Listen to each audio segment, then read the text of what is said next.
Hello everyone, welcome to Ekam IAS academy. आप सब लोगों को स्वागत है। आज जनवरी 4th 2025 इस पर्टिकुलर वीडियो में एक एडिटोरियल आया था जो बहुत बहुत बहुत इंपॉर्टेंट है। यूपीएससी आगे आने वाले नेक्स्ट जो भी एग्जामिनेशंस रहेंगे उसके लिए, या चाहे प्रीलिम्स हो या मेंस हो या पर्सनालिटी टेस्ट में, इस पर्टिकुलर आर्टिकल से क्वेश्चन आने का चांसेस बहुत बहुत है। एंड ये चर्चा स्टार्ट हुआ। एंड इस आर्टिकल का नाम क्या है? पहले आज मुझे स्क्रीनशॉट नहीं मिला, इसीलिए मैंने स्क्रीनशॉट लगाए नहीं ऐसे। तो looming threat to federalism and democratic tenets, ठीक है। ये बहुत बहुत इंपॉर्टेंट है क्योंकि वन नेशन वन इलेक्शन का बिल इंट्रोड्यूस किया गया था पार्लियामेंट में। तो क्या ये अच्छा है, बुरा है? It depends upon how we analyse, जो स्टैंड हम लेंगे। जो बीजेपी पार्टी को सपोर्ट करेंगे, हाँ ऑब्वियसली सही बोलेंगे। जो बीजेपी पार्टी को अगेंस्ट है बोलेंगे नहीं ये गलत है। तो इसका analysis as an UPSC aspirant ऐसा करना नहीं चाहिए। एज ए यूपीएससी एस्पिरेंट, चाहे भले वो सिटीजन ऑफ इंडिया हो, ऐसा करना नहीं चाहिए। हम दोनों साइड पॉजिटिव्स भी देखना जरूरी है, नेगेटिव्स को भी कॉन्सेंट्रेट करना जरूरी है। ये ऐसा है ना, लाइक अगर एक आदमी को हम दारू पीते हुए देखें एक बार, तो हम उसका पूरा जितने भी पॉजिटिव्स है वो पूरा नेगेटिव शेड में लिखेंगे, ठीक है। सी धोनी, एक बार एक पिक्चर मिला था इंस्टाग्राम में कि धोनी कुछ स्मोक कर रहा था। I hope it is a hookah और some cigarette. So all the things which Dhoni have did that has went into win. तो इसीलिए हम एक स्टैंड लेने से पहले उसका अच्छे तरीके से एनालिसिस करें एंड वो एनालिसिस लेकर वो स्टैंड पे रहे, ठीक है। एंड दिस पर्टिकुलर वीडियोस जो भी कर रहे हैं, I have seen the comments जो पहले लेक्चर्स, पहले वीडियोस के नीचे आया था। People were asking me to do in English, why I am speaking in Hindi. See Hindi इसीलिए है on our Ekam IAS academy channel. मैं ये क्लैरिफाई कर दूं, एकम आईएएस एकेडमी चैनल पे जो लोग कर्नाटका से स्टूडेंट्स हैं या महाराष्ट्र से स्टूडेंट्स हैं या नॉर्थ इंडिया से, उत्तर प्रदेश, बिहार, हरियाणा, पंजाब, वो लोगों के लिए जो अदर वीडियोस जो बन रहा है तेलुगु में या इंग्लिश में, वो थोड़ा दिक्कत हो रहा है। इसीलिए हमने ये सोचा कि लाइक हम क्यों ना हिंदी में भी थोड़ा बहुत एडिटोरियल एनालिसिस करें, ताकि जो apart from southern Indian states है वो बच्चे जो भी सदर apart from these particular 4 states आएंगे वो भी बेनिफिट ले इस पर्टिकुलर वीडियो से। तो माफी चाहता हूं, मैं तेलुगु में या इंग्लिश स्पेसिफिक में वीडियोस कर नहीं पा रहा हूं। हाँ, आगे अगर टाइम परमिट करे 100% मैं करता हूं। बट ये जो वीडियोस में जो बना रहा हूं ये specifically Hindi and English speaking वाले बच्चे जो हैं, इंग्लिश बोलेंगे उसको, उस पर्टिकुलर बच्चे के लिए है, ठीक है। So don't feel it in other sense. बाकी जो वीडियोस है, Anusha ma'am is taking certain videos on this particular things like Telugu medium students के लिए, तो you can see those particular videos and other faculty are also making the videos, but Hindi में specifically नहीं है। तो as Hindi is also necessary, Hindi medium students को भी concentration मिले, वो भी समझे इस पर्टिकुलर वीडियो से, वो भी बेनिफिट ले, इसीलिए हम ये वीडियो स्पेसिफिक जो है we are making it in English, ठीक है।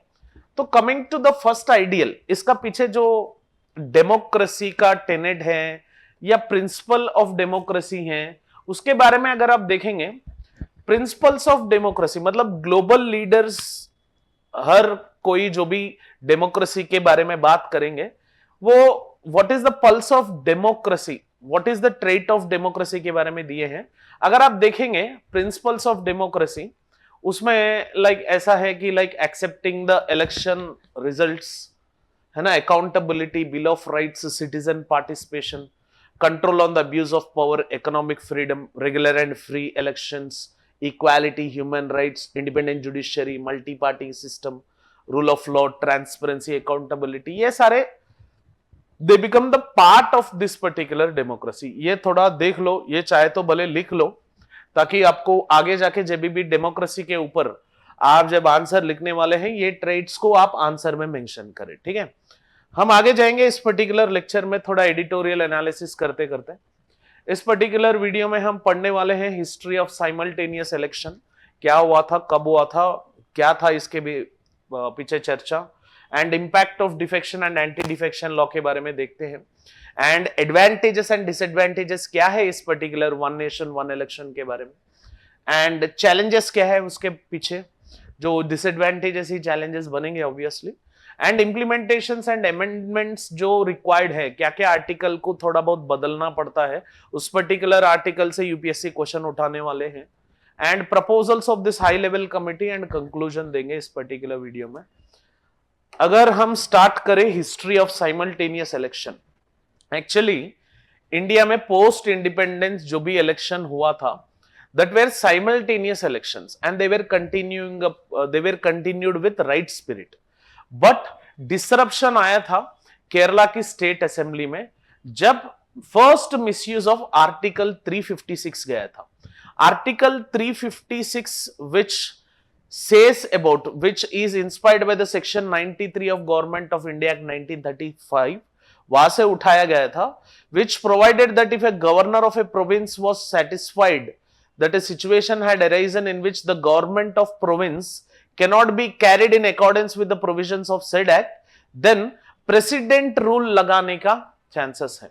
क्लियर? आर्टिकल 356 जो है it is very very important, and Ambedkar ji ने इसके बारे में बोला था कि लाइक आर्टिकल 356 है, इसको डेड लेटर बोला गया था। Despite Ambedkar said it dead letter, until now, until 2025 जो हम हैं, अब तक मोर देन 130 टाइम्स, 130 के ऊपर ही, more than 130 times this particular article has been imposed. ठीक है, तो रिफ्लेक्टिंग, मतलब ये इंपोज करने का रिफ्लेक्शन जो है, केरला इलेक्शन में फर्स्ट टाइम मिसयूज हुआ था केरला इलेक्शन की टाइम पे, it has reflected that federal has overreached, हम क्वाजी फेडरल है ना, and also disrupting the union state relations as such. तो आर्टिकल 356 मिसयूज हुआ है, एंड चांसेस आर देयर, अभी अगर वन नेशन वन इलेक्शन अगर आ गया तो चांसेस भी हैं थोड़ा ये मिसयूज फिर से होने का चांसेस रहेंगे इसमें। ठीक है, तो आगे जाके हम ये देखते हैं थोड़ा बहुत आर्टिकल्स जो वेरी वेरी इंपॉर्टेंट है आपके लिए। आर्टिकल 352 अगर आप देखेंगे, proclamation of emergency, 353 effect of proclamation of emergency, 354 applications of provisions relating to distribution of revenues while a proclamation of emergency is there, 355 duty of union to protect states against external aggression and internal disturbance जो emergency आएगा। So 356 provisions in case of failure of constitutionally machineries in the states, वैसा 358, 357, 358, 359, 359, 360 जिसको हम financial emergency बोलते हैं, ये 352 national emergency, 356 state emergency and president rule, and 360, ये तीनों आर्टिकल बहुत बहुत इंपॉर्टेंट है, 352, 356 एंड 360। थोड़ा इसके ऊपर ध्यान लगा दीजिए, चांसेस आर देयर, ये बहुत बार इस बार मतलब लास्ट 10 महीने से ये न्यूज में था, चांसेस वुड बी देयर, आगे आने वाले यूपीएससी एग्जामिनेशन जो मई 2025 में होने वाले हैं, chances would be there that questions would be coming from this particular regard. ठीक है, तो impact of defection and anti defection देखते हैं। एक्चुअली डिफेक्शन अगर रहे, it destabilises the state government leading to unconstitutional regime changes. Clear, इसीलिए क्या किए थे, थ्रू 52 कॉन्स्टिट्यूशनल अमेंडमेंट एक्ट 1985 में we have inserted 10th schedule of the Indian constitution which seeks about anti defection law. So anti defection law के ऊपर 2 articles बहुत important है, याद रख लीजिए थोड़ा। Grounds for disqualification are mentioned in article 102 sub clause 2 and 191। MPs के लिए आर्टिकल 102 है एंड एमएलएस के लिए आर्टिकल 191। क्लियर, सो जो भी डिफेक्टेड है, clear, defected in the cases of elected members, independent member and nominated member, and exceptions are there in anti defection that ever and never speaker can be defected, like speaker can be removed from his particular position. Also party could be merged into another with 2/3 of the majority. For example, एक छोटा regional party है, वो national party में merge करनी चाहती है, on that lines also anti defection is not affected, and it is presiding officer who decides the question of disqualification, and issue आया था and Supreme Court ने interpretation दिया था इसके बारे में। Supreme Court, in its interpretation in G. Vishwanathan judgment in 1996, it has unattached member Amar Singh from the member of parliament. Clear? So ये एक interpretation हुआ था, एक बार याद रख लो. And advantages of this anti defection is stability and party discipline maintain करने में ये anti defection help आएगा. And disadvantage is members freedom जो है, इंडिविजुअल का जो फ्रीडम जो है moving from one party to other party, it would be affected as such. तो ये भी चैलेंज हुआ था. वन नेशन वन इलेक्शन जब भी आएगा ये भी डिस्कशन में आएगा, डिफेक्शन एंड एंटी डिफेक्शन के बारे में. आज की पेपर आप एडिटोरियल पढ़ेंगे लिटरेचर, तो उसमें भी डिफेक्शन एंड एंटी डिफेक्शन के बारे में मेंशन किया गया था. अगर वन नेशन वन इलेक्शन के बारे में एडवांटेजेस आप देखेंगे, first advantage is cost reduction. जो भी इलेक्शन करने के समय अलग अलग parliament election, state assembly elections है ना, ये करते टाइम पे we would be funding huge amount of government money and sometimes it is overburden on the government expenditure also. तो कॉस्ट रिडक्शन होगा जब वन नेशन वन इलेक्शन आएगा. Second is जब भी इलेक्शन आती है, चाहे भले वो पार्लियामेंट की इलेक्शन हो, चाहे भले वो स्टेट के इलेक्शन हो, म्युनिसिपैलिटी के इलेक्शन हो, पंचायत की इलेक्शन हो, there shall be model code of conduct where government can't propose or introduce new scheme or policy, है ना, जो वो करना चाहती हैं. तो इतने बार इलेक्शन करने के बाद वो जो गवर्नमेंट का लॉन्ग टर्म विजन होगा वो लॉन्ग टर्म विजन नहीं रहेगा. तो आधा टाइम इसमें ही लाइक वेस्ट हो जाएंगे कि इलेक्शन के आगे करना क्या है, बाद में करना क्या है, मतलब who have to be portfolios, who have to be addressed, where we have to be strengthened, election rally है ना, मतलब इलेक्शन की कैंपेनिंग, इसमें ही बहुत ज्यादा टाइम खर्च वेस्ट हो जाएगा. तो गवर्नमेंट का जो लॉन्ग टर्म विजन है, लॉन्ग टर्म गवर्नेंस विजन है, वो वेस्ट होने का चांसेस है. सो एडवांटेज में ऐसा है कि लाइक वंस इलेक्शन खत्म हो गया then we can have a long term governance as such. And इसकी लाइक फॉर एग्जाम्पल मैं वोट देने गया था फर्स्ट स्टेट असेंबली को तेलंगाना में, फिर बाद में मैंने गया था एमपी असेंबली, अभी जाता हूं म्युनिसिपैलिटी पंचायत की इलेक्शन में. इतने बार इलेक्शन से क्या होता है, public also would be fed up with the things. Clear? So that's the reason why अगर एक ही बार इलेक्शन आए, पब्लिक को एक ही बार मौका मिले कि वोट दे, there shall be chances that we shall be having increase in voter turnout. And also this particular one nation one election के पॉजिटिव और एक है, like this can be a level playing field for new independent candidates and also the regional parties which have strived to win. उसके लिए बहुत level playing field बनेगा. And efficient use of security forces कर सकते हैं. We can manage, we can interchange the police officials from one state to other state and deploy the police of Telangana into Andhra Pradesh into Telangana. And effective use of security forces at once. क्योंकि security forces का ये election time में ही आधा time खर्च हो रहा है.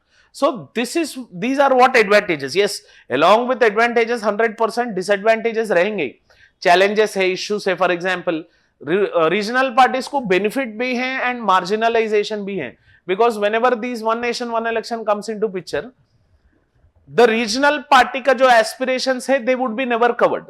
Only national party का aspirations है वो चर्चे पे आएंगे, वो discussions पे आएंगे. And reduction of accountability भी होगा. And concerns regarding with federalism where imposition of article 356 होगा, concerns regarding with principal and fair elections. इतना 145 crore population in which 95 are having voter IDs, इतना इलेक्शन करवाने के लिए बहुत ज्यादा टाइम लगता है एंड एफिशिएंसी लगती है. तो free and fair elections in this bulk amount it is very very difficult. तो एज मैंने बोला था डिसएडवांटेजेस भी है. सिंक्रोनाइजेशन हैज हेवी चैलेंजेस, मतलब डेट्स रिन्यूअल करना, हाँ, ताकि भले एक ही दिन पे ना हो बट एक ही फेज में हो जाए, but it is very difficult to synchronise the elections and manage the elections. उतना ज्यादा स्टाफ हमारे पास नहीं है. And constitutional and federalism issues आएंगे ही आएंगे, जैसे मैंने बोला था आर्टिकल 356 का imposition. And impact on voter behaviour भी थोड़ा चेंज होगा. अगर एक बंदा वोट डालना चाहता है तो एस्पिरेशन की चेंज हो सकता है, वो वोटर बिहेवियर का जो जजमेंट है या जो जिसको वोट डालना चाह रहे हैं वो चेंज होने का चांसेस बहुत रहेंगे. And impact on regional parties, मैंने ऑलरेडी बोला था regional parties might completely rub off in this particular situation and accountability concerns. The reason behind it is, as continuously when elections come, government tends to maintain a position and be accountable. But अगर every 5 years it is counting the election, हो सकता है government का tendency हो वो autocratic situation में आ जाए. So we can see the autocratic type of government, क्योंकि अगले 5 साल में है ना तो देखेंगे. बट अभी क्या हो रहा है, पहले स्टेट असेंबली इलेक्शन, बाद में एमपी इलेक्शन, बाद में म्युनिसिपैलिटी इलेक्शन, बाद में पंचायत इलेक्शन. तो इसीलिए state is being accountable. But अगर सब कुछ एक ही बार में खत्म हुआ तो 5 साल तक उसको टच कर नहीं पाएंगे. So this is what the issue which is present. And logistical challenges, इतने सारे ईवीएम्स कहां से लाएंगे, इतने सारे वोटिंग मशीन्स कहां से लाएंगे, इतने सारे सामग्री कहां से लेके आएंगे. तो वो एक चैलेंज है. डिसएडवांटेज और डिसएडवांटेज बोलो या चैलेंज बोलो, this is what the situation would be. And earlier अभी तो हाई लेवल कमिटी बना, रिकमेंडेशन दिया आर्टिकल 82A इंसर्ट करने के लिए, थोड़ा मॉडिफिकेशंस 83 में लाने के लिए, and insertion of some articles. Already high level committee has given the recommendation, but already थोड़े कमिटीज थे जो साइमल्टेनियस इलेक्शन के बारे में बात किए थे. This will be useful for you to write certain answers in your simultaneous election के ऊपर. अगर क्वेश्चन आए उसमें आंसर लिखने का चांसेस में ये पॉइंट्स आप इंसर्ट कर सकते हैं. तो 170th रिपोर्ट दिया गया था लॉ कमीशन इन 1999. उसके बाद में 2002 में national commission to review the working of constitution एक कमीशन बनाया गया था. पार्लियामेंट्री स्टैंडिंग कमिटी रिपोर्ट 2015, फिर working paper of NITI Aayog इन 2017. अभी 2024 में high level working committee has given the recommendations and have proposed, which is headed by Shri Ramnath Kovind ji. Clear. तो अभी इसमें कितने इंसर्ट करेंगे कितने नहीं करेंगे ये पता नहीं है. Discussions are going on. Further discussions होने के बाद हमें पता लगता है कि like what they have proposed. And constitutional amendments का प्रपोजल जिस कौन सा आर्टिकल में चेंजेस आने वाले हैं. एक तो रिकमेंड वो हाई लेवल कमिटी जो है that has recommended to insert article 82A and they have described this particular article 82A in that regard. And already जो आर्टिकल 83, 172, 85, 174 जो है इसमें अमेंडमेंट लाने की प्रोसीजर्स है. इसमें प्रोसीजर्स, इलेक्शंस, कैंडिडेट्स के बारे में दिया गया है. 83, 85 are for parliament, 172, 174 are for state assemblies. एक बार ये आर्टिकल्स फिर से रिवाइज कर लीजिए. And also they have suggested, the high level recommendation committee suggested for the introduction of article 324A. And also there might be a necessity that we have to amend article 325 which is associated with the local governing bodies. इतने सारे amendments लाना पड़ेगा. Is this feasible or not? That is what within the parliament the discussion has to happen. And the nation is on both lines. Few are saying that we have to have one nation, one election, and parliamentary members also are saying in this particular regard. These amendments are critical to harmonize the electoral process at both state and central level, ensuring successful implementation. क्योंकि India में यही failure है कि like हम successfully implement कर नहीं पाएंगे उस पर्टिकुलर चीज को. ठीक है.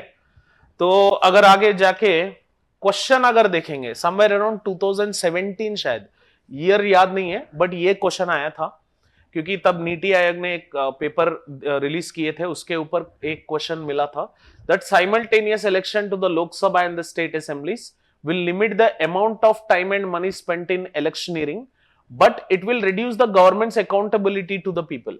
It is saying like पैसे भी कम होंगे बट गवर्नमेंट का अकाउंटेबिलिटी रिड्यूस होगा. उसके ऊपर डिस्कस करने के लिए बोल रहे हैं. इसमें आप benefits of the first stand, benefits of the second stand लेके you are suppose to write this particular answer. Clear.